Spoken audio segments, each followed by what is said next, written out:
2024 का लोकसभा चुनाव है, लेकिन 2027 के विधानसभा चुनाव के पहले बिगुल फूंकने के लिए ओबीसी पार्टी ने यहाँ पर घोषणा की है अपने पार्टी की, और रजिस्ट्रेशन भी हो गया है। तो कालीशंकर जी हमारे साथ हैं। कालीशंकर जी, बताइए, आज आप लोगों ने यहाँ पर घोषणा की है, और किस तरह से आप लोग जो ओबीसी समाज के लोग हैं उनको एकजुट करने के लिए आप लोग पूरी ताकत लगा रहे हैं? देखिए, जैसा कि आप जानते हैं कि ओबीसी पार्टी अर्थात वन भारत सिटीजन पार्टी का रजिस्ट्रेशन चुनाव आयोग से प्राप्त हो चुका है और अब हम लोगों ने इसकी हुंकार भर दिया है। यह देश की पहली पिछड़ों की पार्टी है। आज तक देश में पिछड़ों की पार्टी 100% नहीं थी। ये 100% पिछड़ों की पार्टी है और यह पार्टी 2027 के लिए तैयार है उत्तर प्रदेश में ओबीसी पार्टी की सरकार बनाने के लिए। क्यों?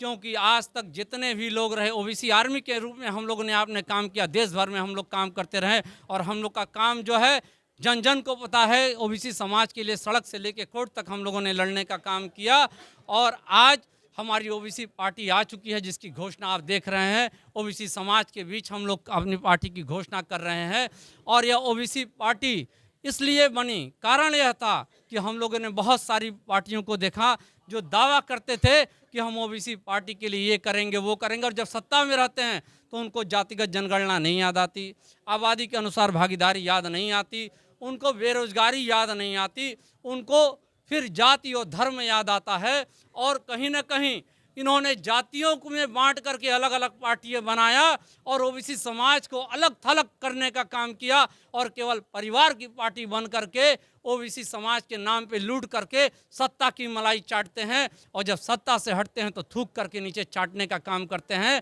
तो इसी नाते दिल्ली में 7 राज्यों के लोगों ने बैठ करके कॉन्स्टिट्यूशनल क्लब ऑफ इंडिया में मार्च 2023 में 35 से अधिक पिछड़ी जातियों के प्रतिनिधि उपलब्ध थे वहां पर, और निर्णय लिया कि हम देश की सबसे बड़ी और पहली ओबीसी की पार्टी बनाएंगे, जिसके लिए हम लोगों ने इलेक्शन कमीशन में अप्लाई किया और वो रजिस्ट्रेशन अप्रैल 20 को हमें प्राप्त हो गया। और अब हम 2027 के लिए पूरी तरीके से तैयार हैं और अपने एजेंडा के साथ हम तैयार हैं, और 27 में उत्तर प्रदेश में ओबीसी पार्टी की सरकार। तो आप लंबे टाइम तक, लंबे समय तक आप समाजवादी पार्टी में रहे, समाजवाद का नारा आपने झंडा बुलंद किया है। तो क्या वजह थी?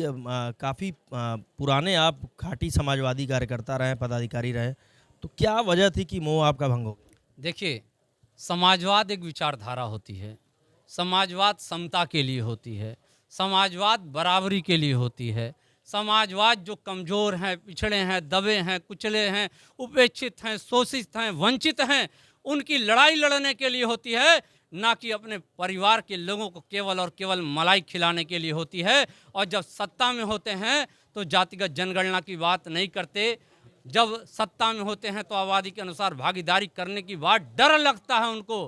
कभी कोई फरसा उठाते हैं, कभी कोई बात करते हैं, कभी कोई बड़ा ब्राह्मण सम्मेलन कराते हैं, समझ में नहीं आता है उन लोग की आइडियोलॉजी का है।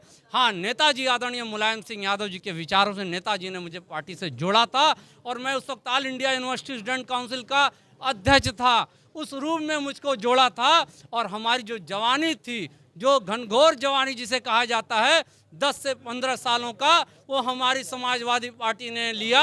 मगर जब हम जाति जनगणना की बात कहते थे तो चुप करा दिया जाता था। कहीं पिछड़े समाज के ऊपर अत्याचार होता था तो मैं धरने बैठता था तो प्रदेश अध्यक्ष का फोन आ जाता था, अरे क्या कर रहे हैं ये, आप वोट कटवाएंगे क्या? तो ऐसे लोगों से हम लोगों ने 2017 में दरकिनारा कर लिया। आपने जो नाम रखा है वन भारत सिटीजन पार्टी, तो केवल आप ओबीसी समाज के की बात कर रहे हैं, तो और जो सवर्ण हैं और अलग अलग जातियां उनका क्या होगा? गठबंधन की बात करें तो पीडीए का फार्मूला लेके चल रहे हैं, लेकिन आपने केवल ओबीसी की बात की।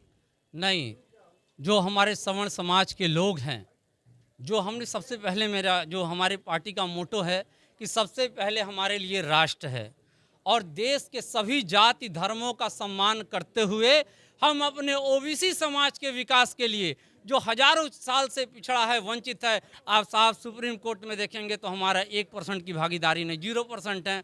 सेंट्रल कैबिनेट में आप देखेंगे वह हमारी 1% भागीदारी नहीं है। जहां हमको कलम चलाना, यूजीसी से मैंने यहाँ टीआई किया। जो सेंट्रल यूनिवर्सिटीज़ हैं वहाँ ओबीसी 3.5%, कोई प्रोफेसर नहीं, एसोसिएट प्रोफेसर, असिस्टेंट प्रोफेसर मात्र हैं। हम कहाँ पे हैं?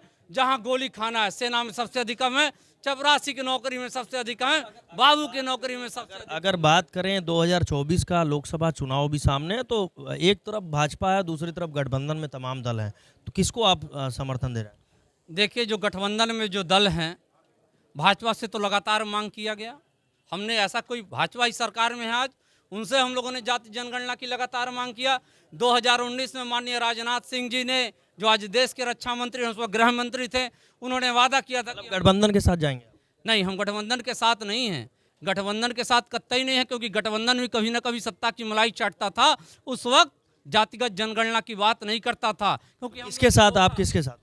हमने ये कहा 2027 में ओबीसी पार्टी अपनी खुद सरकार बनाएगी, और 2024 में जनता को मैंने कहा अपने अंतरात्मा की आवाज़ से आप सुन लीजिए, जो कम घातक है उसको वोट दे दीजिए। जो कम घातक है उसको 2024 में वोट देने की बात कर रहे हैं, और 2027 में अकेले दम पर प्रदेश में यानी यूपी में सरकार बनाने की बात ओबीसी आर्मी कर रही है।